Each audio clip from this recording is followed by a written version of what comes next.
You're listening to Sit, Talk, and Listen podcast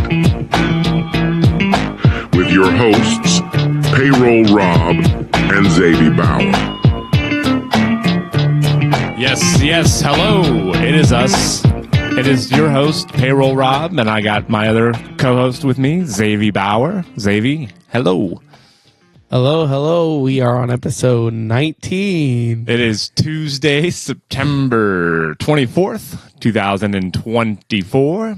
As he said, episode 19. Now it's only been a week since our last episode, so we're getting back into the swing of things here.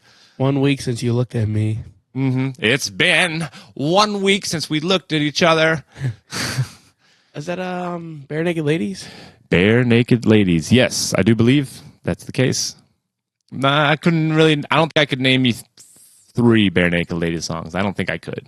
Yeah, because that's the same song with Watching X-Files with the lights on. Mm-hmm. Yeah.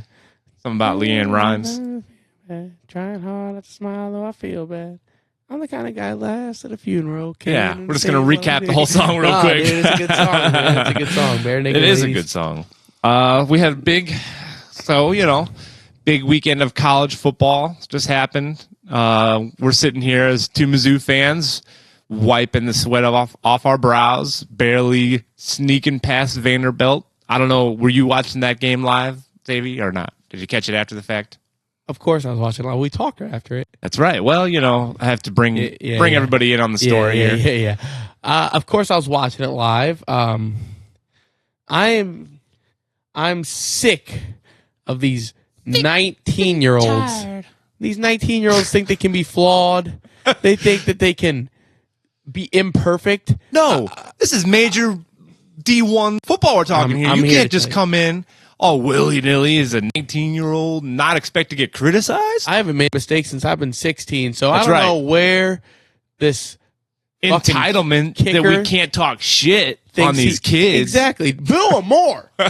More booing, less cheering. Hold people accountable. And I'll be damned if I was 19, if I was missing 3 field goals in a game and walking out of the stadium holding my head high. I don't care if I made the kicks when they need to be made. Yeah. He should be punished, reprimanded, and off the team. This is what NIL is for.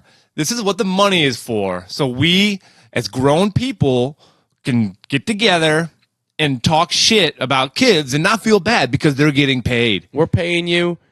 Well, somebody is. You are still in developmental years of your life. Well, you need to develop more talent and less I bet you were not missing any kicks when you're doing a cake stand the night before, staying out too late before a game because it's just Vandy. Well, no big deal. I joke. No, I like it. It was definitely a nail biter. Much closer and harder on my heart than I really wish it would have been. I was yelling at the TV quite a bit during that game for the poor performance from Mizzou. But a win is a win, 4-0. We still have everything ahead of us that we hoped we'd have ahead of us coming into this season as Mizzou fans. Yeah, rankings don't really matter right now because if we win the games, the rankings will take care of themselves. People are planning, we fell from 6 to 11 in 2 weeks, and if we beat BFD, we beat A&M, if we beat Bama, if we beat Oklahoma, we won't. I guarantee you, we won't be 11 still. So I'm not concerned with ranking right now. I just want the team to tighten up in certain areas, and then we'll see how it plays out.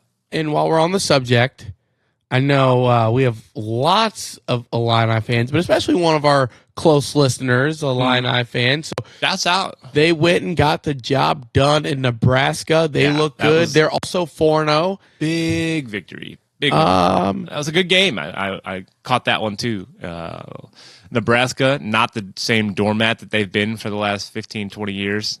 They're starting to look like Nebraska again, so that's a good victory. While we're on the subject, though, have you seen Dominic Raiola, the quarterback for Nebraska? It's kind of weird. If you want to pull it up, Tony. He's he kind of just does. He's like a Pat Mahomes cosplay. Yeah, dude, I have seen this guy. It's strange, man. It is bizarre. He's cosplaying an NFL quarterback as himself now. He's like, hey, I like this guy's vibe. I like the cut of Patrick Mahomes' jib. It's time for me to be just like Patty Mahomes. It's strange, man. I've never seen anything headband, like this. Number, armband.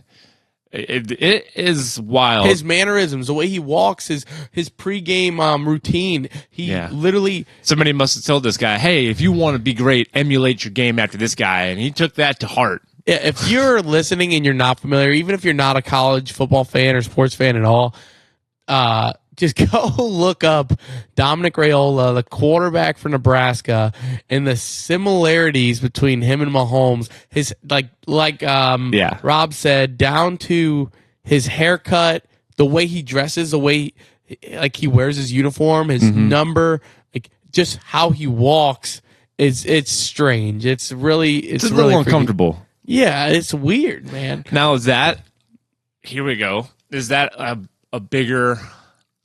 Is that an example of something that you see as growing in society, where people try to mimic more closely celebrities and famous people than they ever have? Do you think that that's becoming more of a standard practice, and people won't question it because access to famous people and celebrities' lives have become so easy that they're know all these little nuances about these famous people, and people are like, that's who I want to be, so they just internalize that person's actions and then make it into their own? Right away, I think yes, but as I've thought on it, I mean, people have been literally, their jobs is to be an Elvis impersonator or a Marilyn Monroe impersonator. Yeah, maybe, but they shut that off. Maybe more a wide variety of. Sometimes they can shut it off, but they don't go out and present themselves as that. Yeah. Right? Whereas now you have people that will take the mannerisms and the likeliness of a famous person and make it their own identity, and it'll be like, well, this is just who I am. It's like, well, you've totally, in a way, stolen your entire identity from another person almost. Now, the specific guy we're talking about, I don't think it's ever to this extent with everything he does. I think the early, if you remember, a lot of kids 10 years ago, everybody was getting the Odell Beckham haircut and stuff. But I don't know if they copied all of his mannerisms and were trying to become Odell to a T. Now, I don't know if I can think of many cases that are like Dominic Raiola acting like Patrick Mahomes. It's freaking strange. So here's an article from 31 minutes ago on brobible.com, and it's talking about the quarterback. What's his name? Dominic Raiola. Dylan. D-Y-L-A-N. This is what they have written here for that guy's name. Dylan Raiola. Okay, I've said Dominic. Whatever. Patrick Raiola. Mahomes, Dylan Raiola. So they're saying that his brother, Dayton Raiola, also bears a resemblance to Jackson Mahomes. He's probably told him to. He said, hey, man, so I'm really going hard for this Patrick Mahomes thing, so I'm going to need you to step up and be my Jackson Mahomes. And his brother's like, I got you, dude. I got you. That's crazy. His brother got the short end of the stick there. Gosh. Dylan. Sorry, Dominic. Well, you know what? I'm not sorry, because you don't even know who you are. Yeah. He's very talented. I watch him. And granted, Illinois did force some big turnovers in that game by him, but he looked good that game, I thought. He'll probably be a early draft pick, first, second round. And my question is, when he gets to the NFL, does he continue just to be Mahomes? Yeah, of course he does. He's got to keep up. It's weird, his image at that point, because if he changes, then people will be like, "Oh, dude, what? You obviously were doing it now." But if you stay true, be like, "No, this is who I've always been." Yeah. Now I know, because I listened to Pardon My Take, which is a big NFL podcast. They've talked about it a lot. Big Cat shares the sentiment. Big Cat is one of the hosts for this podcast, for those who don't know. But Big Cat is the one who kind of brought it to my attention, talking about how weird it is. And I have to agree. It's strange, man. Yeah. I'd heard briefly just about somebody mention it, and then when I was watching that game the other night, I was really like, wow, okay. They're not lying. Dude, yeah, he's gonna be dating somebody that looks just like Britney. That'd be funny.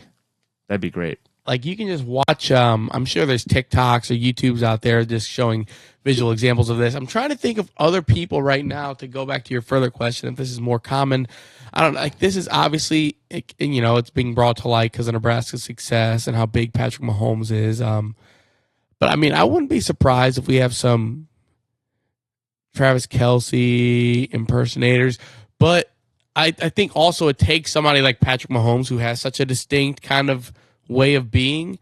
He has such distinct mannerisms and the way he walks and stuff, so it's easier to tell, like, look at this guy's trying to be, besides somebody's look, can you think of anybody else who has a really distinct, like, aura?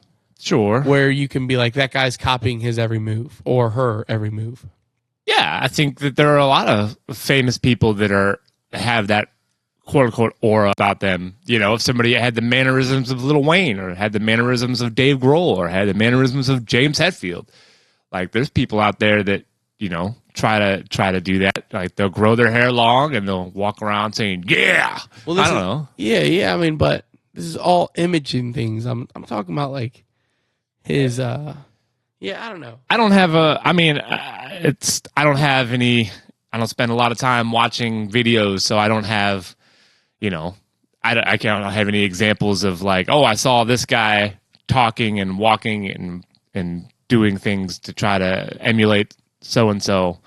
I don't have those examples, but I just feel like it's more common these days than it ever has been for it to be, like, accepted for people to try to mimic and become somebody that's famous, if you will. Like, well, it's send in accepted. thoughts and comments if you guys have any anybody you could think of that is to this level of Dylan, not Dominic Raiola,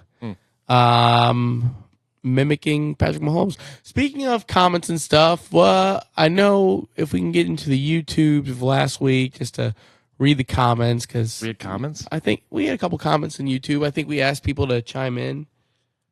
Okay, well, let's get Tony on it. We're gonna go. Was there any comments in last week's episode on the YouTube? Oh, there was a couple. We have Billy Winterbauer, 8331. Wayne definitely deserves to play over Kendrick. Okay, that's a take. That's a take. There you have it, Billy. He's on Team Wayne here. We're not going to spend too much time on this, but I think if people take the time and comment and stuff like we ask, we should at least read their comments. Yeah, I agree. So we have at Butler underscore 1661. Not sure this would ever happen. ... I 100% agree with Rob on the Super Bowl halftime situation. In 2019, Atlanta hosted the Super Bowl, and T.I., Andre 3000, and or Ludacris, amongst more Atlanta-born rappers, were left off to the side for Maroon 5 and Travis Scott. Or in 2020, the Super Bowl was in Miami, and Rick Ross or Pitbull against amongst others. Sorry, I'm just reading from the prompter here. Were left out. Shit happens. No one threw a fit then, and I'm a huge Lil Wayne fan, but the world will keep spinning if he doesn't get the halftime show. I mean, I get that it's a big deal from who is making decisions, but the Super Bowl has been in New Orleans 3 times now during Lil Wayne's relevance, so I don't know.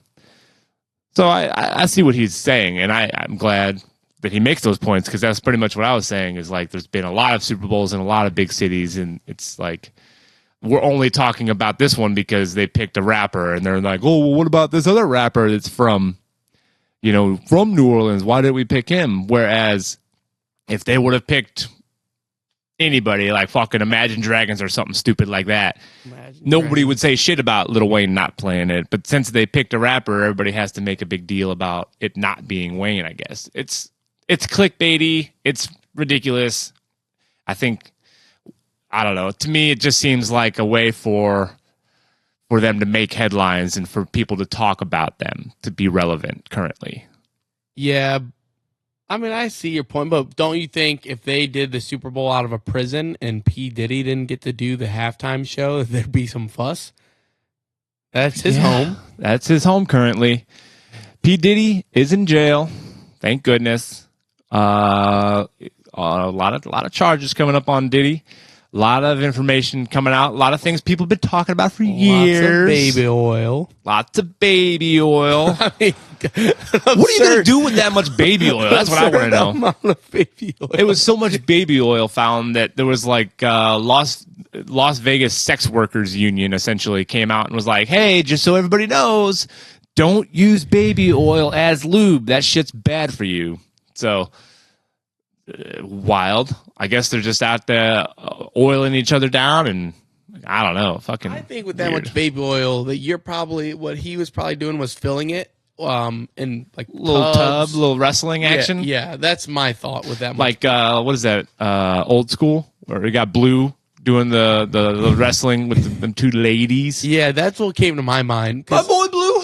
Because I know people are wondering and they're acting like this is being used for practical use, but practical use. Did this man get the biggest discount in the world in buying in bulk? Why the hell you buy so much? I don't think Diddy cares about discounts. I mean, he's got a net worth over, I'd imagine 200 million. Yeah, but you know what they say: the rich stay rich by being frugal. So he said, maybe if I just order thousands of bottles of baby oil at once, I'll save a little bit of money. Well, I do agree with that. Unfortunately, I think this rich stayed rich by sexual exploitation, sex trafficking, and probably by extorting people, right? By having evidence of people doing things that they didn't want the world to know. So Diddy said, if you don't want anybody to know about these things, you need to bow down to whatever it is that I need you to do.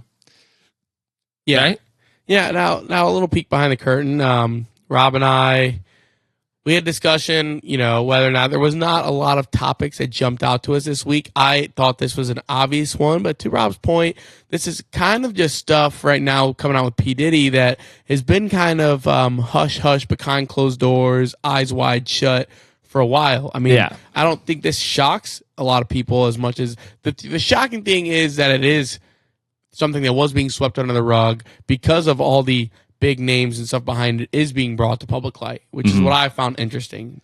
Yeah, I think it's anytime there's big controversy and then there's a lot of people that are tied by name or pictures or whatever to this, the person that's at the center of large controversy, it always becomes extra intriguing for people to then discuss about it and act like they had no idea that maybe those kind of things were going on in that world. So I think that it's good. It's about time that all this stuff comes to a head, and you just hope that it is tried and brought to justice accordingly, and there's no weird outside influence by other people in power or politics or anything like that.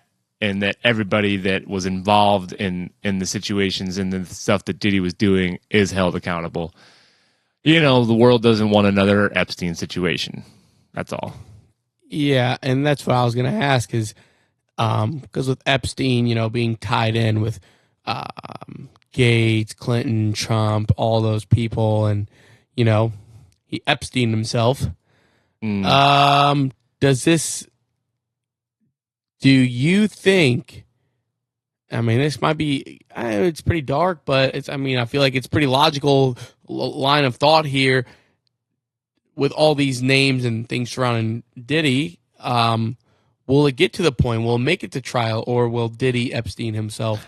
I don't know. That's a tough question to answer because it's twofold. Like, yes, there's a lot of people in power that could have something to lose that make it so, but at the same time, like if you're Diddy and the case against you is so stacked up, if you even see an opportunity to I'm just gonna go ahead and call it quits now, and he does, and everybody's gonna assume that it was outside forces acting on him and killing Diddy, but I could also see in his own mind of him just being like, I if I have an opportunity to end it, I just will, because I don't want to have to face all this music, I don't think so, man. I just think that guys I think a lot like of Diddy, people Diddy is a huge narcissist. There's a lot of people that reach his position are, and Sure. and it's very hard for narcissists to bring themselves to the point of ending their own life.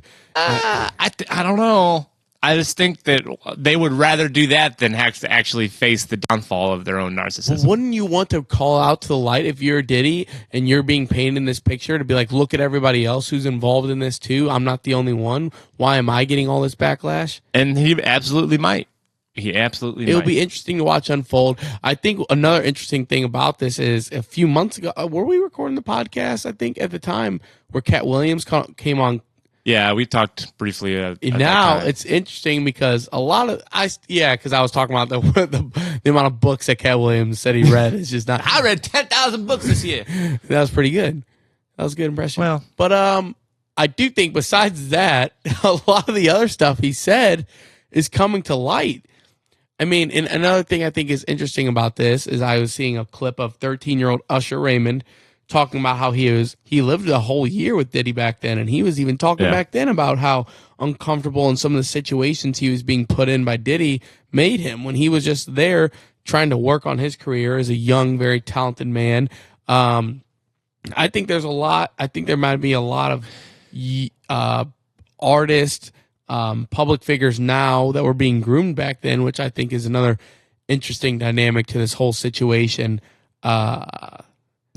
With Justin Bieber and Usher being the two that come to the top of my head right now, that, and it's all speculation. Yeah. Headline from 2 days ago says Usher deletes all of his tweets following pal Sean Diddy Combs' sex trafficking arrest. So yeah, Usher's, trying to distance himself, obviously, because he knows there's some fucked up shit there, probably. I don't know. But that begs the question, though. If he was 13 and getting into all of this, where's the line of Usher being a victim to eventually participating in some of these things? Yeah. That's, I don't know. It's an interesting question because how much manipulation until, the things that you've participated in can be thought of as out of your control? How much and how that proved? How can you be proved that I was manipulated so much? That's the only reason that I was in these situations. I just think, like, if I'm trying to put myself in Usher's perspective, you're 13, you're given this great opportunity. You want to be a music star, and you're given this great opportunity to somebody who has so many ties in. So you're living with Diddy and you're like, this is going to be great. And then all of a sudden you see this world around you that as a 13-year-old with an innocent mind, and you're being exposed to all this really dark, just fucked up stuff, and then maybe it's not even as much manipulations. By that time, you're too late. He's got you, well, for lack of a better term, he's got you by the balls. And I think that it might not even be his manipulation as much as like, wow, like you're in too deep, and now you're kind of, Diddy's. Yeah, it's a whole mess. Hopefully, like I said, everything that happened comes to light. I don't really care that us in the public know about it because everybody just feels like they're entitled to know about things. It's not our fucking. We don't, as long as the people that were involved get the justice they deserve, and the people that are doing crimes are, given the punishments they deserve. Information that's given to the public doesn't matter. Everybody just likes the juice.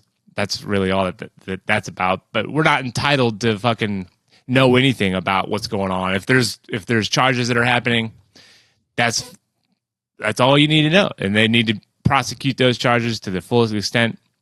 But there's just so much information that's being thrown around, and there's so many conspiracies, and there's so much guessing happening. That's why it's like it takes me a little bit of time to want to sift through all of it, because there's so many people that just are making stuff up, trying to latch on to the story, and there's so many different things being thrown here, there, everywhere. It's like I don't want to get caught up in the salaciousness of it all. I just think that justice needs to be brought without all the conspiracy. But I don't know. Recording a podcast, kind of talking and sifting through some of it is, I guess it's good fodder. Plus, I think another thing with Diddy is there's a lot of speculation over the years that he had hands in both the deaths of Tupac and Biggie. And, like you said, a lot of people, especially the public, like to talk and speculate a lot. But when it comes to Diddy, the speculation is becoming true. So, I mean, what if all this stuff does come to light? What if, the ramifications of that? And then all the people that are involved need to be held accountable. But by us all, speculating and talking about it doesn't do any good. I agree, but you could say that about anything. Us talking about the halftime show doesn't do anybody good. Us ranking, the most important ingredients in certain foods don't do anybody good. But it's definitely something to think about. Pull the whole veil on this show. Well, I'm just saying. I'm just going by your logic. If No, you're I saying, know. People talking about this stuff doesn't do anybody any good, then I guess I just mean that, I don't know, there's so much...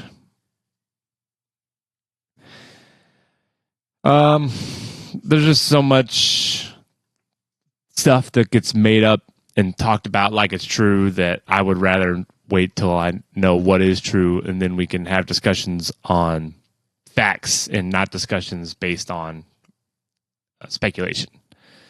Is all I think I'm thinking about. But here's a headline 5 days ago. Eminem doubles down on Sean Diddy Combs' connection with Tupac and Biggie Murgers on new song. yeah, Eminem's been taking shots at P. Diddy for years. And the on his last album, there was a bar where he says he didn't just spell rapper and leave out the P, did he? Because he Classic. said he is spelling raper, left out the P, and was saying he didn't just, which was just crazy brilliant. That's a classic Eminem style. Well done. Well done. So what? We're in week 3 of the NFL season now. Yeah. Jets looking better. Easy on the Jets talk. Beat New England. Yeah, we did handedly. I think right now I have just been beaten into submission by my favorite team. That it's like, I don't know when this will stop, but it's like I am cautious, very, very cautiously optimistic about the Jets. But it's like I'm always waiting for the other foot to drop. And I don't know, it's not a healthy way of being a fan, but gosh, it's exciting. I think we look good. Aaron looks like old Aaron. I don't know if you watched the game. I saw the highlights. Yeah, it looked good. He was throwing BBs, darts, everything. I'm like, Does Aaron Rodgers hate Robert Saleh? I love it, dude. I love Aaron's energy there, and I don't think he Get hates. the fuck off me! I don't think he hates Robert Saleh. I just think his energy is a lot different than Robert Saleh's. Like Saleh wanted to hug him after a second quarter touchdown, Yeah. and Aaron pushed him away. And if you read his lips, he said too early, too early. Like, I love it. I thought that was outstanding. I just love. Me I too. love the chatter around. Do these two hate each other now? No, I thought don't that think was so. I don't think so.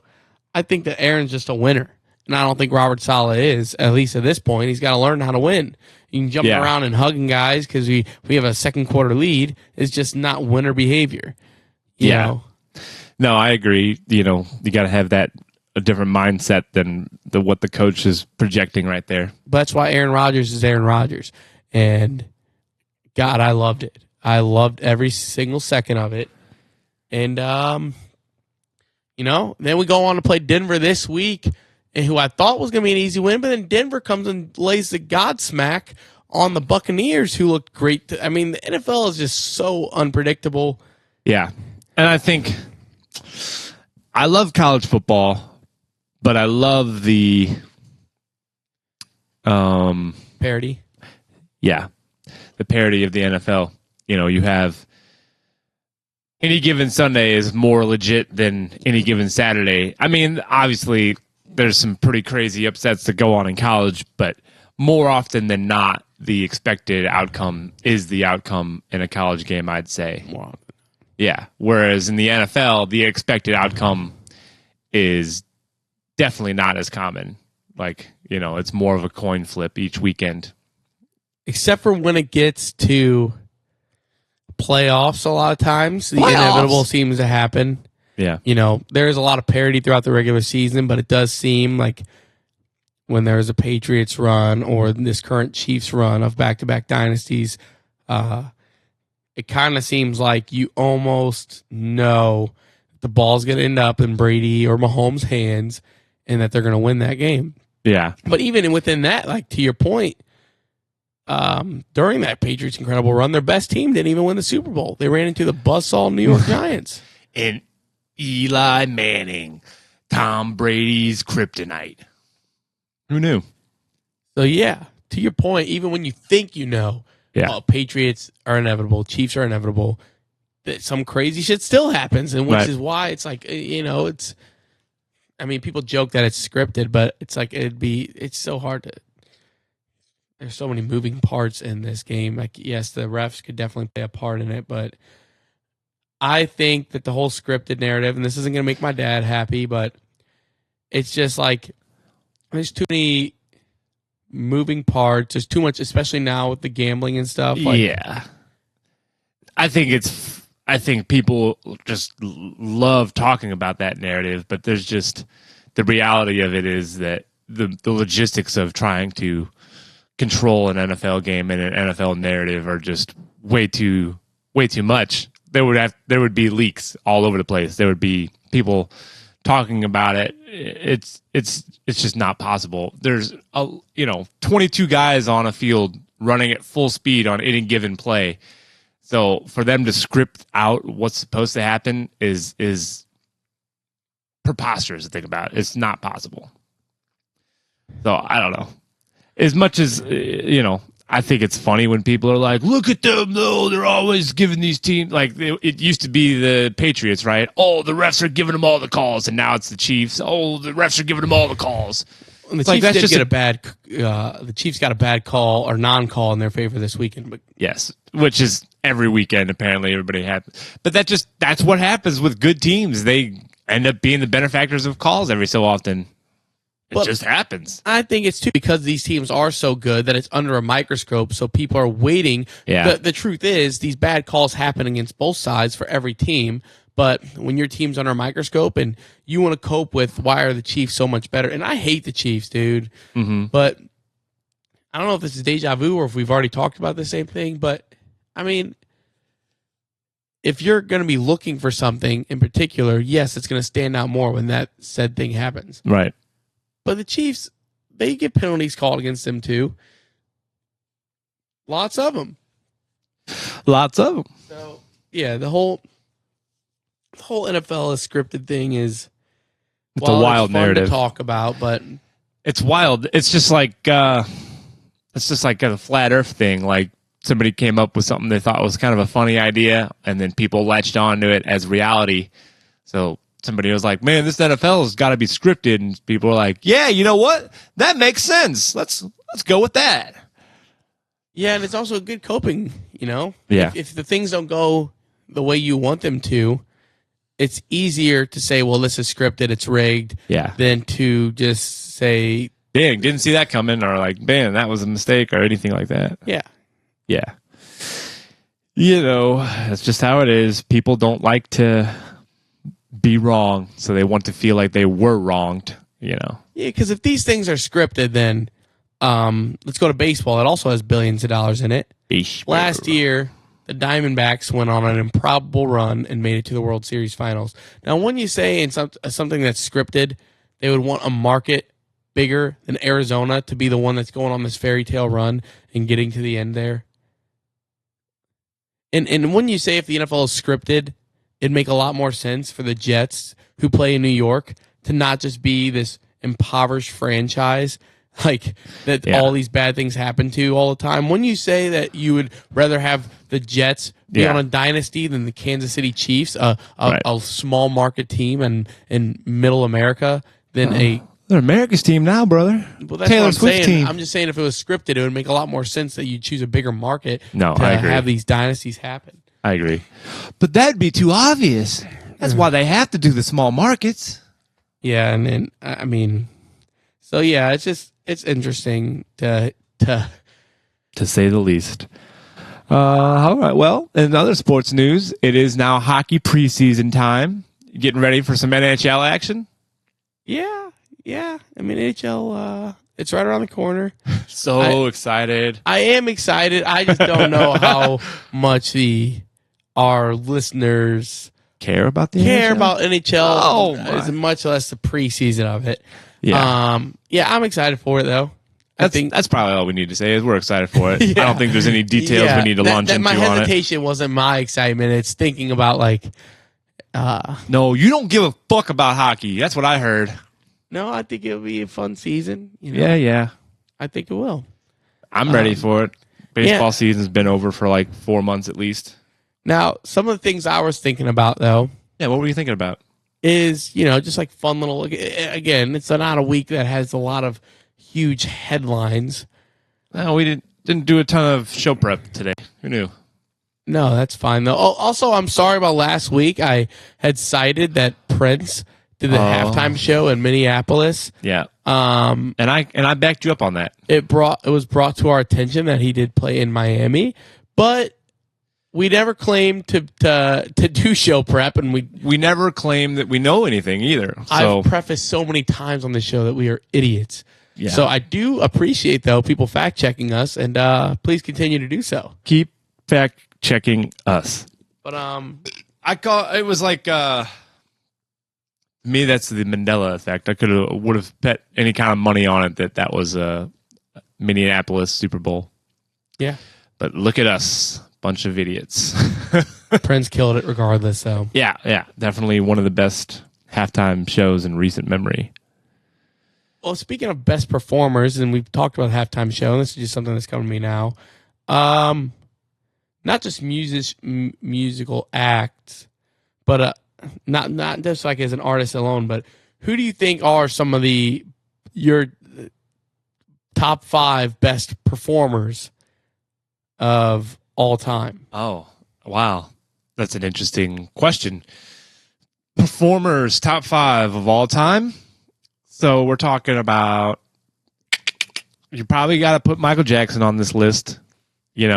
I never saw the guy live. That's the thing, is a lot of these people that I'm going to be thinking about, I never had a chance to see live. And even there's a lot of current performers I never had a chance to see live. So I just have to go off of whatever videos are out there, or just by reputation alone, I'm having to go. So like Michael Jackson and who am I thinking of? James Brown. He was known as a hell of a performer. Would Prince make that list, you think? Probably, but when you're thinking about a performer as opposed to just a wonderful musician, Prince was known as an outstanding musician and songwriter. I don't know what kind of performance maybe he put on, but James Brown was known for his dancing, his singing, and every show is a little bit different and intense. The same kind of way with Michael Jackson. Performers. I don't know. Do you go ahead and give me some of your ideas? Now, I think that Elvis would jump to my mind out of people that you left off the list as an early performer, but I think Elvis took a lot of his styles and move from black artists that weren't necessarily given the platform to be back then at the time. I think that's what made Elvis work so much. Yeah. I mean, it's a cycle that's been repeated for a very long time, right? I think less so now. You think less so now? Well, I mean, but I don't know about that. But black artists are given their chance to have. They are given their chance still currently, but when there's still look at country music now. What has it done? You know what I mean? I'm the worst thing since Elvis Presley to do black music so selfishly and use it to get myself wealthy. Hey, here's a concept that works. There's a whole genre of music, like the country pop stuff that's out these days, completely, is appropriated hip hop culture and making millions of dollars on it. Yes, true, but I think it doesn't. By them doing that, doesn't. But black artists are starting to take note, and they're like, "Well, we'll just do country pop." Yeah. And like look at Shabuzi and his success, and Lil Nas X, and people are. But anyways, we're getting off the topic there. That's a whole different sociological topic. I have seen these people live, and I think they put on an amazing performance. It's a band, Green Day, I think puts on an absolutely wonderful show. I was lucky enough to see them on their American Idiot tour with my dad. I think that's probably their biggest tour. Probably their most popular album. I mean, they made a whole music. Yeah, commercially and numbers wise. 3 really good. Dookie is obviously the one that's held up next to it by other, long-standing Green Nimrod Day is fans. also pretty big, and they've had 21 Guns? Is it called 21 Guns? Anyways, I think Green Day is just they put on one hell of a show, dude. I'll always. And speaking of, he paid homage to James Brown at the American Idiot, where he had the cape brought out and everything, and nice. A little bit of stuff now. Shout, I think, is a song that he performed. Wait a minute. But Green Day put on, dude, I'll never forget that show. It was an absolutely unbelievable time. So in my opinion, I'm going to put Green Day on that list because I've seen it, and I think they're super talented. They're very good songwriters, and to have that and then put on a good show with it as entertainers, awesome. So Green Day, I agree with James Brown. Michael, I think Paul McCartney probably should be on that list. He might not run around the stage and do everything like that, but that man goes up there and plays for 3 hours still, in his mid to late 70s. I think that's pretty impressive as a performer, being able to do that longevity wise. Grateful Dead. I mean, they've built a whole huge following in it. Just on their live performances, because every show is, a unique experience. I've never seen them, and I don't know much about their music. No. I know that Jerry Garcia is dead, but I mean, but my extent of John Mayer's been playing, with them. They do Dead and Company. Yeah. And they played at the Sphere, and I heard it was unbelievable. Yeah, Jamie and I had some friends of ours from down at the Country Estate go out to Vegas and catch that show. And what did they say? They were over the moon about it. Said it was an unbelievable experience, and the Sphere was incredible.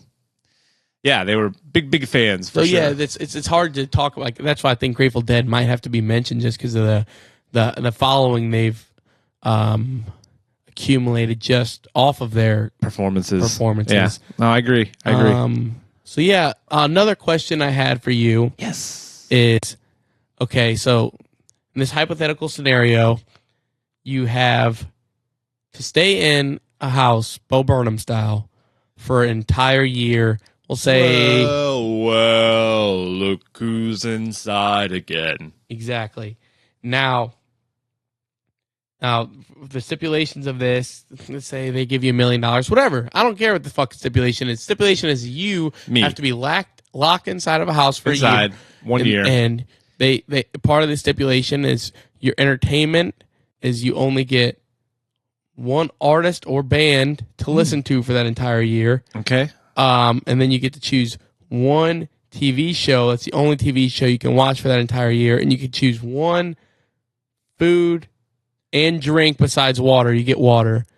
Oh. Now, try to think of you got to eat one food for one the food, whole year? one drink, one show, one musical artist. Okay. Now, the musical artist does not, so if you're watching a TV show and they have some other artist playing in the background, you still get that. But if you're listening solely for music, so one food, one drink besides water, because you need water to survive.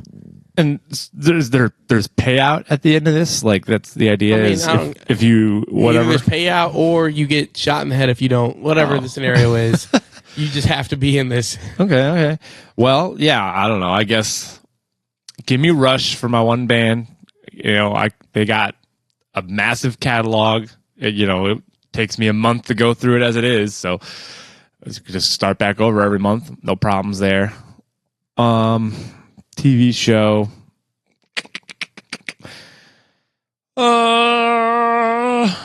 like in my heart, I want to say The Office because I could just rewatch that over and over again. But then I'm also trying to think of another show that might have a longer catalog of things.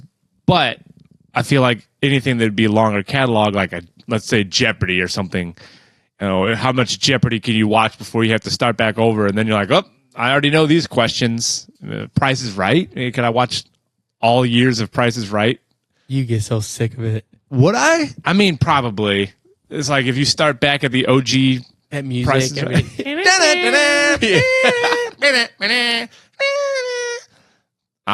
Maybe I might get tired of it.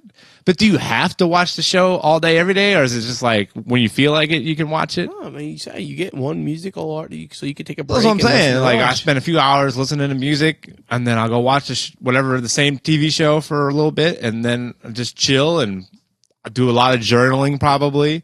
You go crazy? I don't think so. I don't know. Come out swole. Yeah. Some exercise. Your food choice, which you haven't gotten to yet. I haven't gotten to and yet. Your drink choice. Outside of water? Yeah, water's included. Yeah, all right. And then just give me beer. I'll take Ultra. Some Mickey Ulties. Like I have all day to burn this off. Yeah, dude. Like what are we talking about here? Food. Like if I said pasta, is it just plain ass pasta, or can it be different variations of pasta each time? No, you could choose one pasta dish. Okay. What about if I say pizza? Same way? Is it just one topping of pizza, or could it be a different topping of pizza each time? I'll talk to the higher ups and see what we can get. Yeah, we're gonna have to get the details ironed out on this action. Because I could eat pizza every day. We'll go with. If you choose pizza, you get to choose one topping, but you could get just cheese on the days you don't want that topping. Okay. Now you can do more than one pasta. Like, see, that would be so good. You go, but you don't have to just get one topping. You could choose one pizza, and you get cheese and whatever pizza you choose. Okay. So that's breakfast, lunch, and dinner. Yeah. I feels. It's so good. I could eat pizza all the time. I'd just be eating pizza and drinking beer. And chilling in the house for a year. People do this without even a challenge.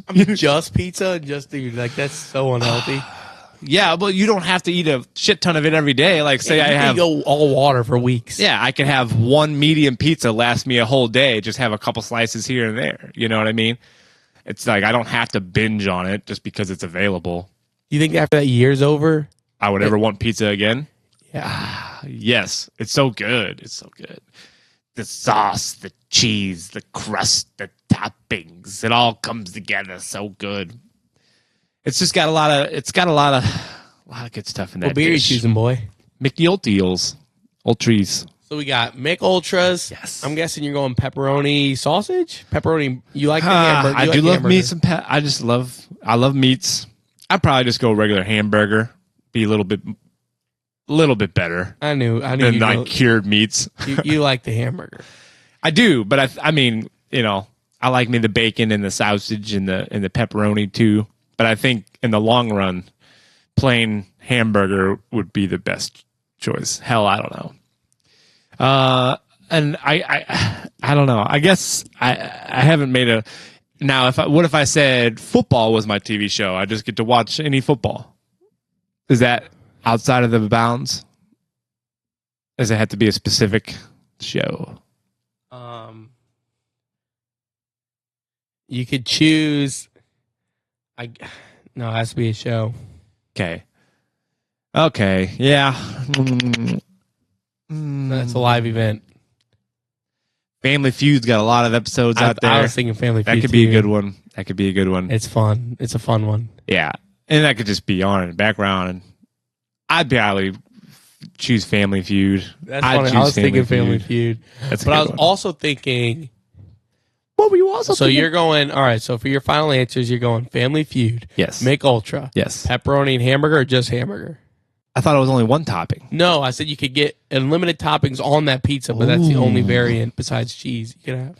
All right, well then give me hamburger, pepperoni, and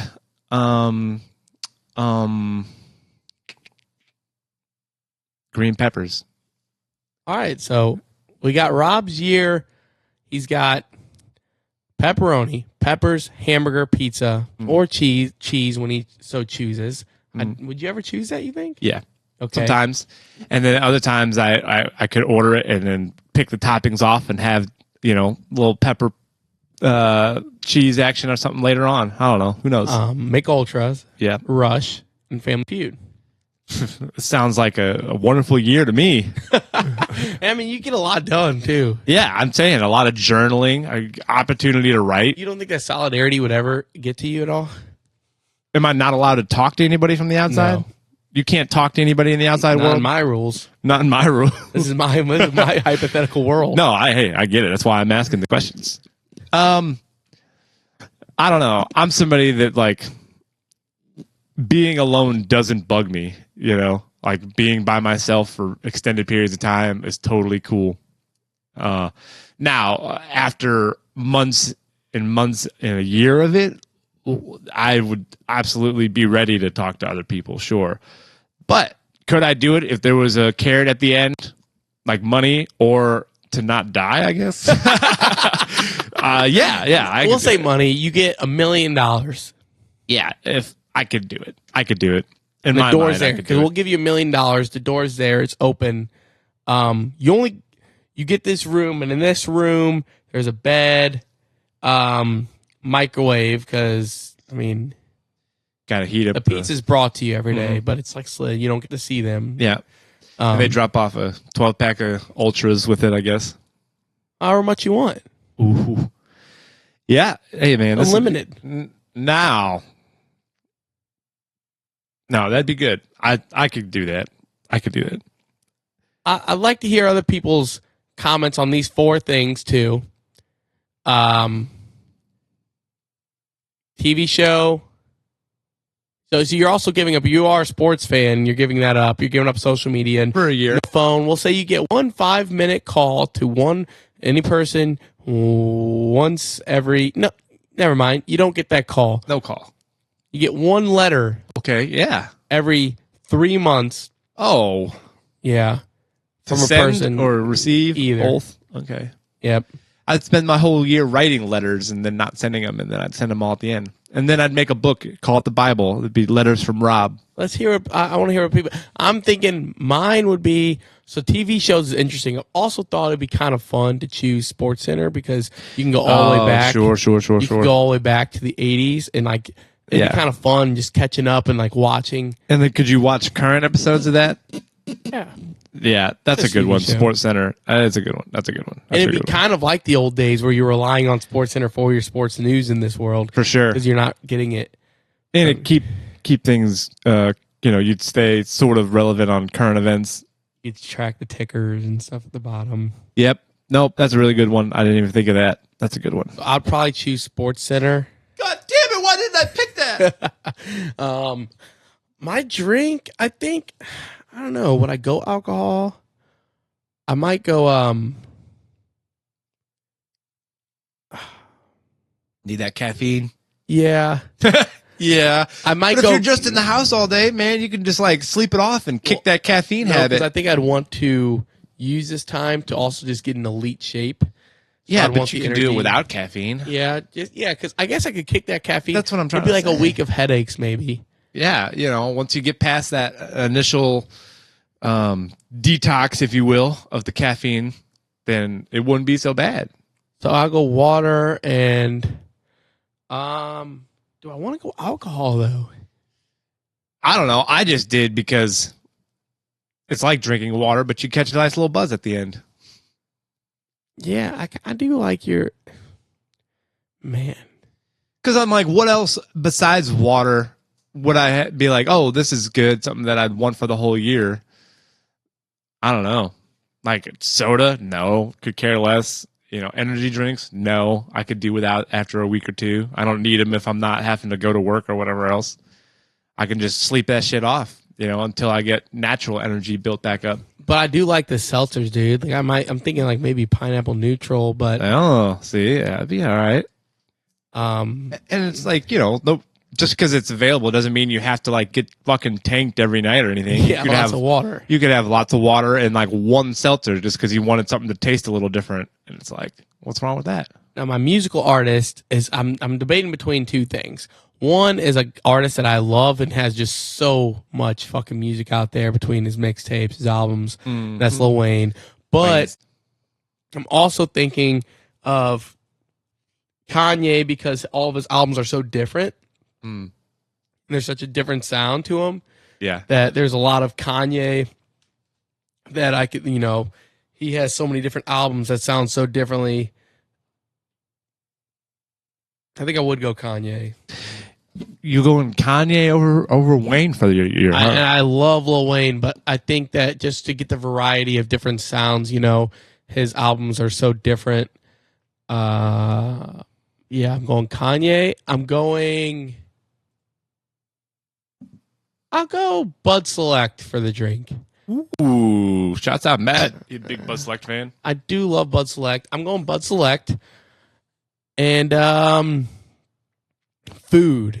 Yeah. Now pizza is a good choice. I don't want to. So good. I don't know if I want to steal your answer. Plus, there's days where pizza it can like really just ruin my insides. Oh, really? Yeah. I guess sporadically. If you had to eat nothing but pizza for a whole year, that cheese buildup, you'd be pretty fucked up. Goodness, dude.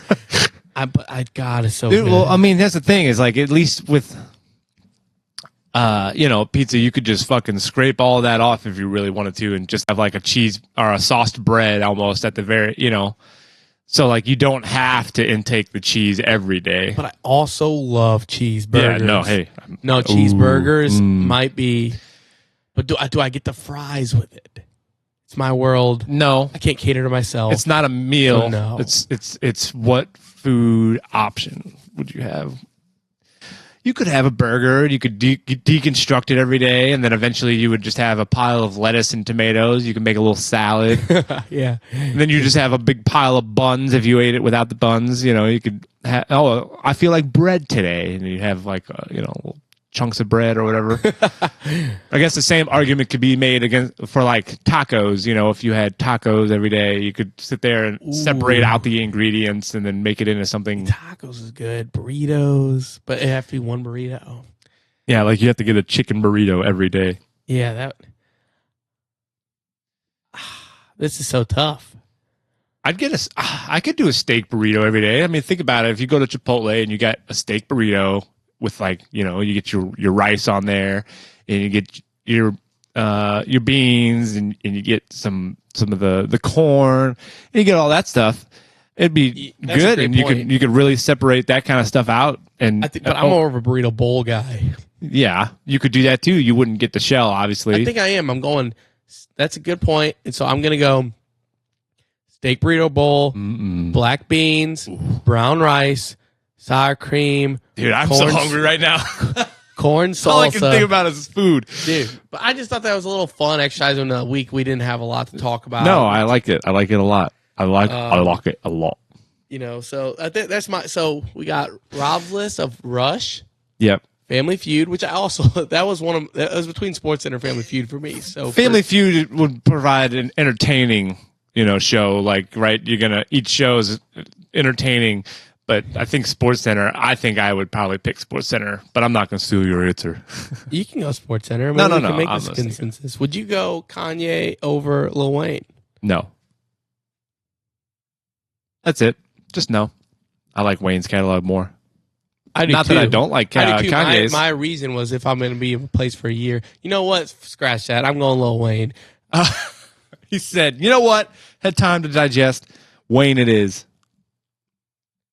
Yeah, because I absolutely I still like Funeral and a lot of the shit he's done late, which sounds different enough from his first, and he just has an unbelievable mixtape king. I'm going Lil Wayne. I got to stay true to myself. So you can have SportsCenter. I'm going with Lil Wayne. We both have SportsCenter. Okay. And we'll hear everybody else. I know people are going to say, "How would you leave this? How would you not choose this?" And this? Yeah, give us your takes. What would be your choices to if you're locked into your house for a year, not allowed to have any outside contact with the world for 1 year? You get $1 million at the end of the year if you stay inside, and you get to choose one food, one TV show, and one musical artist or entertainment in that regard. I don't think you could get through every sports center in a year. No, likely not. I mean, you're talking about 365 days of Sports Center for the most part for however many years at this point. 1980. Yes. So that's a lot of show, which is, like I said, that's why that's really, really a strong answer, I think, picking Sports Center. And if you want to, you can get the current. Like, you can go back and watch old ones. Like, every day you'd probably start off watching the latest Sports Center and then go back to chronologically watching them. I just think it'd be interesting. Yeah. So that's that. So while we're in this hypothetical world, there was another one that I remember seeing a few weeks ago, and I figure might as well ask your opinion on. Okay, so let's say you're offered $12 million. You're given $12 million, but for the rest of your life, once a year, there's a date. Let's just say it's your birthday every year. On that date, for that 24 hours, there's a group of 8 assassins. We'll call either Marines or like whatever best hunting forces there are out there that can track down and kill somebody. They're looking to kill you for that day, for that 24 hours, once a year. Dog the bounty hunter. They send Dog the bounty hunter. Would you take that $12 million knowing that once a year you could be tracked down and murdered? How much information do they have on me? They're an elite group of killing people, right? Whatever. They're mercenaries. They're hired by governments to go out and track people and kill them. So whatever information is readily available or even not readily available, but they know how to come across is what information they have about you. They know your name. Why do they want to kill me? Because the person that gave you the $12 million hired them to try to kill you once a year. That's just the deal. That's the hypothetical here. Why were you locked in your house for a year? Same thing. Yes, I take it, but because then I could get a good insurance, get my family and stuff in there. So if I do die, it goes to them. And, my money will be in better use of my loved ones. If I'm gone, if I live, great. Yeah. If I'm dead, great. I don't know. To me, great. Yeah, I guess once you get to be, if you take this deal and you live a long life and you avoid, that day that they're going to come after you, you're able to avoid death for a lot of years. By the time you're in your 70s or 80s, be like, you know what? Let's just end it because the running each year gets tiring. But I don't know. I feel like I could. Do I know the date though? Do I? Yeah. You know what date they're going to try to come after you. That's why I said let's just say it's your birthday every year. You know that the 24 hours of your birthday every year, there's going to be a hunting force out there looking for you. Well, how much money do you think it takes to buy like an impenetrable bunker? Probably not $12 million, but it depends on how impenetrable we're talking about. Because here's the thing, if you build any sort of bunker, you're hiring a contracting company that is able to then be tracked. If people are really good at digging and finding information, they'll find out that you hired, whatever company, and then they'll find out where that build site was happening, and they'll figure out blueprints to infiltrate that bunker potentially. We're talking some Ocean's 11 shit. Now, what I would hope is that maybe there's a world where if it's 8 people, say they're all being paid $1 million apiece. Okay. To kill me. Yeah. I give them all $1,100,000 every year. Kill me. This is every year. Every year that they're going to come after you, they're going to get $1 million. Oh, really? And I don't get $12 million a year? No, you just get one $12 million. Dude. I don't think I take that. That's so much. You don't think you're living with so much? It's one day a year. I think no way. I would take it, and then that one day a year, I'd ditch any sort of technology that's around me, and I'd end up in some really remote place and just move around for that whole day on a bike or something, backpacking. You'd be outside on a bike in this day? Maybe. I mean, that's a bold move. I think there's maybe I'd to find a hotel like in Bora Bora or something. Again, if you book a hotel, you do anything like that, that's all trackable. Yeah. if you go out Crypto. and you get out into the wild and there's no way of them tracking you besides physically getting eyes on you, it becomes much more difficult. If there's anything that's if you do anything that includes modern technology, it can be traced. So I say just for that day, find the most remote part of the country and get myself to there before the day starts, and then make sure that there's no signs of me being in that area, and just keep moving for 24 hours is all I'm saying. Yeah. I mean, that's... For $12 million, all you have to do is avoid death one day a year. Yeah, let's go for it. Now, what happens if you somehow, upon your life, earn yourself $12 million and you're like, fuck, I wish I didn't agree to this. I've already made this money. I don't need it anymore. Now I got to just avoid death for... Well, how would I don't know. The likeliness of making $12 million when I don't have $12 million is a lot less. If I have $12 million, making another $12 million becomes easier. Yeah, that is true. Man, it seems like we're running these Mr. Beast social experiments before he got, Mr. Beast is on the downfall now too. But oh yeah, what did he do? Oh, just a lot of things coming out about his crew and lots of stuff like that. I mean, now he's teamed up with the Prime Boys, KSI and Logan Paul, which that's not part of his downfall, but he is doing that now. So he's not like completely... Who knew that these top content creators were doing devious things? Yeah, I just know there's Mr. Beast had like a child predator on his team and doing sketchy stuff and was just classic shit like that. Like classic. It seems like none of these people have and I get nobody has a clean rap sheet, but it seems like they're rich and powerful. Their rap sheet has like a lot of dark, devious things behind it. But anyways, little fun hypotheticals. Yeah, fun with hypotheticals. Maybe that's going to be the title of today's episode. Yeah, maybe we can not every week lean so heavy on it, but make a little fun little one hypothetical a week that we talk and divulge into. Mm-hmm. That was my one this week, was the 1 year solidarity, and we parlayed that into a $12 million 1 day a year assassination attempt. Yeah. I'm trying to see. So I want to, and if this didn't get any better, we might have to cut this segment because it hasn't been as funny or. It's okay. Last week I specifically asked the AI overlords to make a wacky and zany summary. So and the title was entitled "Emphasize Wacky and Zany." Mm-hmm. So here we go. September 17th. Episode entitled "Emphasize Wacky and Zany." Welcome back to Sit, Talk, and Listen, where the laughs are louder than a marching band in a library. Loud laughs. After a brief hiatus, we're diving into a delightful gumbo of hot topics and sizzling nonsense. Ooh, gumbo. Wacky, they are emphasized. Football season has kicked off, and the drama is hotter than a Louisiana summer. Dang, there's a lot of we gumbo.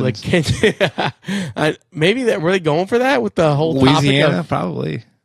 We tackled the Kendrick Lamar versus Lil Wayne halftime showdown. Who knew a Super Bowl could spark more controversy than pineapple on pizza?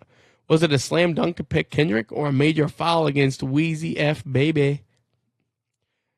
Next, we're dishing on Grave Dole's latest scandal. Turns out rock stars aren't just shredding guitars, but apparently hearts too. Dave Grohl shredding them hearts. That was clever. But why do we adore building up our celebrity icons only to relish their spectacular face plants? Is it like watching a soap opera in real life? And hold on to your candy corn because Halloween treats are creeping into stores 2 months early. Payroll is ready to throw a pumpkin at the commercialism. Yes, Who needs sir. candy when you can have a good old rant? Yeah. Ever wonder which professions are most likely to stumble upon corpse? We're guessing anything involving a haunted house or particularly overzealous yoga class. Plus, why is caffeine addiction as accepted as wearing socks with sandals? Which I guess is accepted more these days. Davey spills the beans on wage disparities between CEOs and average workers. Spoiler alert, it's as shocking as finding a full-size candy bar in your trick-or-treat bag. Ooh. Then we ponder what our first moves would be if aliens landed on Earth. Would we offer them coffee or challenge them to a dance-off? Davey also shares his wild dog troubles at work, and we debate the merits of crashing a wedding where we know no one. Spoiler. Hilarity ensues. Yeah, it was So hilarious. join us on a roller coaster ride of banter, absurdity, and possibly the world's zaniest summary of our last episode, all delivered with a side of who thought that was a good idea. Well, that was a pretty good summary. Still's not getting the same chuckles out of us, though. I think that segment might be coming to a natural end. We'll figure it out. We'll see. I'll start reading it. I don't know. time? I like live reading it as part of the. Yeah. We'll see. We might have to. We'll go and think on that topic. It was fun, but it's lost its luster, in my opinion. Well, can't say we didn't try. Yeah, some things come to a natural end, and that's okay. That's life. Such is life. Every rose has its thorn. Poison. Just like every Let's say 1980. Ooh. Just like every cowboy. 1989, I'll say. Sad, What do you say? sad song. I'm thinking that came out in 1986. Every rose has its thorn. By the band Poison, was released in October of 1988. So I'll take that victory. You said 89. I did. I was closer than 86. You went over. Doesn't matter. Price we're not is playing. right. No, we're not playing. Price is right. It's closest to the pin, brother. So a nice try. There was this is a headline from about a week ago, but I don't know if you'd heard this story. There was an 8-year-old girl in Ohio that took her mom's car and drove to Target. I saw that. What? Impressive. Is it impressive, or is it just... I'm not impressed. What in the world comes across an 8-year-old's mind and be like, I can take this car and drive to a store? No, it's impressive that an 8-year-old made it to Target. Is consumerism that bad that an 8-year-old feels like they need to go to Target? I mean, what are we talking about? That's a stretch. 8-year. That's more of like... When you were 8 years old, did you ever think about, I should hop in the car and go to a store? No. Exactly. So I probably would have went to a food establishment. Yeah, you're right. QT maybe? Yeah. No, that didn't cross my mind, but it's like, it's 8 years old. I mean, you're an idiot. You're an idiot. 13 miles is how far they drove. That is impressive. An 8-year-old got into a car and made it to Target?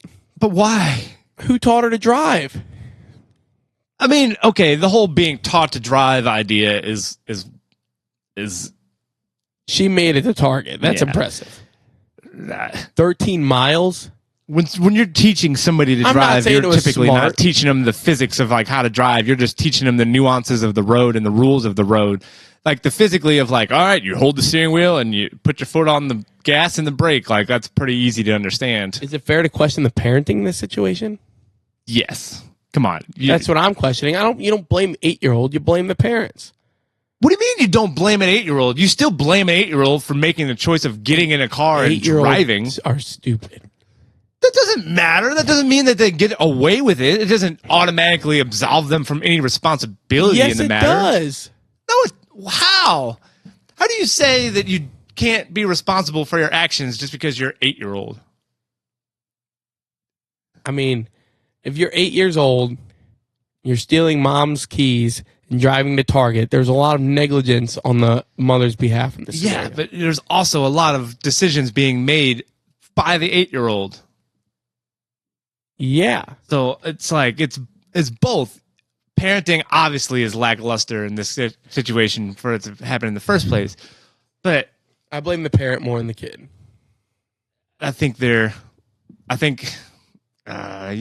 Okay. Parent might be, I'd say if we're breaking it down, 100% blame. Parent gets 60%, the kid gets 40%. Yeah. You don't but the think kid it's didn't get impressive? off scot-free. Impressive. I don't know. I don't. An 8-year-old drove a car 13 miles. Why is that impressive? I mean, Do we think it's impressive when a 16-year-old drives a car? No. okay, okay, that's double the age. Yeah. Okay, there's 8-year-olds that are really good at math, and that's impressive. But it's like, I don't see driving as impressive as math. Like driving is not it's not impressive. Everybody can drive. I think an 8-year-old stealing her mom's car and driving 13 miles to Target is impressive. I wouldn't call it impressive. Now, it would not be impressive if she crashed the car on the way there. Then, like, Yeah. but what did she need a Target so bad? That's 100% what I'm trying to figure out. Because, like, it doesn't make any sense. What triggered this girl to be like, you know what? I got to get to Target now. I don't know. Was there some sort of advertisement she saw? Like, I don't know, man. It reminds me of was it Lil Terrio back in the day who stole that car and they were asking him what he wanted to do? He said, I wanted to do hood rat stuff with my friends. That's funny. That's hilarious. I do love that quote. We didn't chastise Lil Terrio. He's a kid. Wow. So it's interesting because in the article about the girl driving to Target, they say that the police saw the car on the road, but then they found the kid once they got to Target. She was inside the store. So I'm confused. No, she passed police officers that didn't stop her. That means that she was driving well enough that it wasn't even. But that's what's crazy is I saw a video and it was her driving and it was like the car was swerving all over the road. So what's going on This here? is what I need to know. I need to know more context to the situation. And the police said that she told officers she struck a mailbox while driving, but nothing else. Losing impressiveness. Police did not say why she decided to travel to the store or provide any further details about her trip. I don't know. I just think calling it impressive is the wrong words to use. Well, now that I know that she was swerving and stuff, but if she just drove to Target like scot-free and was like obeying traffic laws and stuff, she probably had her impressed. Starbucks in one hand, cell phone in the other, like just practicing what live mom streaming does. the fucking Instagram.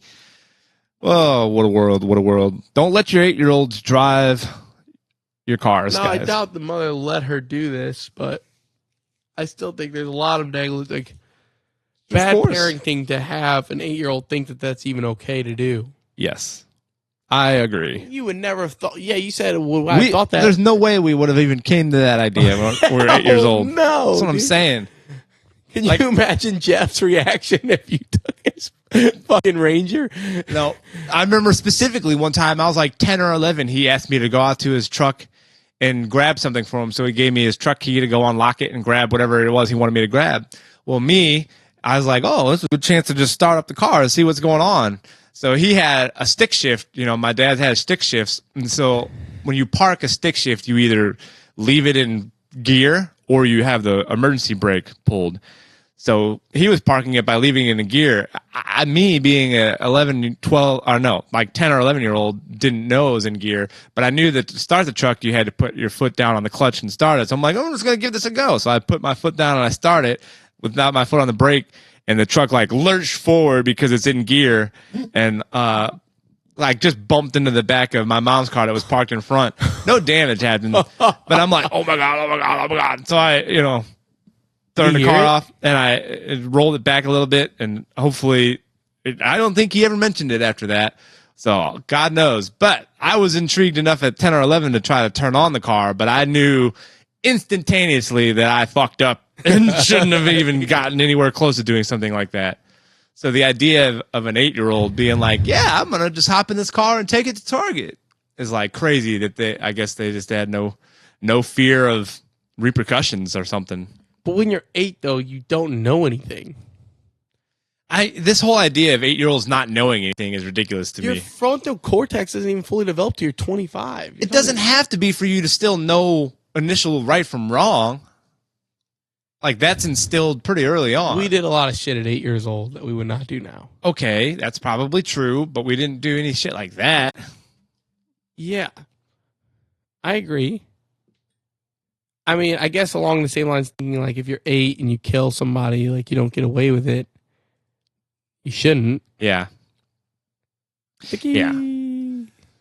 Well, I don't know. I just thought that was an interesting story that came out last week. It is interesting. So what else we got going on? Anything you got coming up you're excited about? Not off the top of my head. Top of my head. We got Jay and I got our wedding invitations out in the mail this week. So that is exciting. We're getting closer and closer. Still 6 months out from the wedding. You'll be a married man. Doing the thing. Yep. Oh, it's good. I'm excited for it. Woo! Yes, sir. So that's fun. What else is happening? You got a week or so left of September. That month flew by. Starting to feel a little bit like fall. Thank gosh. Thank God. Dude. Couldn't do that. I mean, last week it was like 100 degrees on one of the days. Swear to God. Yeah. Maybe Thursday last week. So I'm done with that shit. I'm over the 100 degrees. But I'll be praying for it as soon as we get a day that's like 20 degrees. I'll be praying for that. I will. I don't like either extremes. I agree. Most people don't like either extreme, but I hate the extreme cold more than the extreme hot. I do. I'll say it. Dude, because extreme heat, though, comes with bugs and all kinds of... That's what everybody says, blah, blah, blah. Nope. I hate the extreme cold more. It's like it hits you in the face, and there's no avoiding it. Well, here's the thing, too. In the extreme heat or extreme cold, if you can stay inside, dude, it's so hard to get your house to a cool temperature with when it's extremely hot. Like, dude, it just burns you up. You can bundle up, dude. Cold weather, you can bundle up. I don't know. Nope. It makes me more depressed being in cold weather. Screw that. I'd rather it be warm. So now that we got that out of the way. And again, we don't all have like the luxuries of having a cabin where we can go swim in the river and stuff. Not all of us are Nepo babies, but yep. We got to tap that trust fund when I can. It's so well to do over here. Yeah, I mean, Maryland Heights living, dude. It's really gotten to your head. You fucking embrace heat now because you have I don't even know feeding you grapes and fanning you off. Look, I don't even care what anybody's dealing with because I'm comfortable. So I don't care how the other half lives. Oh, you're struggling? Sucks. You should probably get a country estate. And if you are uncomfortable, maybe you should call Design Air Heating and Cooling, which we will. Yeah, advertise. Well, for now. Raiola! We're going to be in talks with Seth, dude. We have ties. We got ties. Can we even sing that song? Yeah, you can. You've been brainwashed. He said, yeah, you can. No, I'm fucking around. Man. Everything's it's too late for no. It's all when it all comes days. untrue. You know what he's gonna say to you? It's too late for all that lovey-dovey shit. I'm your brother shit. Untrue. Who knows? I feel like if you've loved his music, dude. There was a point in time where Drake made music for me, but that time's long gone. Lots of music for you. Okay, so to hell with Rush too. What? They don't make music anymore. Okay, but there was a time where they made music for you. Now they don't. Nope. All the music they made and that's out there is music that I enjoy. Okay, but what's stopping you from listening to the old stuff that Drake made for you? Nothing. Who said? I didn't say you that. did. No, I didn't say that. You're putting words in my mouth. You just hesitated by singing a song that was a jokey joke. Saying, "Hey, can I still sing that?" Classic jokey joke. It's too late for all that. But I mean, this might be a quicker episode this week. I, for one, am hungry. Famished. Yes, dude. Yeah. I agree. I'm hungry. Savvy's hungry. Like a wolf. Like the wolf. Nothing's coming to my forefront of things that feel like they need to be brought up right now, this very point in time. So maybe that means it's a good place to end this baby. Yeah, so thank you guys. See you next time. And maybe we'll do a little more show prep. Probably not. We don't do show prep. That's the whole fun. I mean, we actually put a little more time into show prep. There was a lack of topics. Maybe we'll look before, an hour before the show. But I like the hypotheticals today. Hypotheticals are fun. So, I agree. Till next week.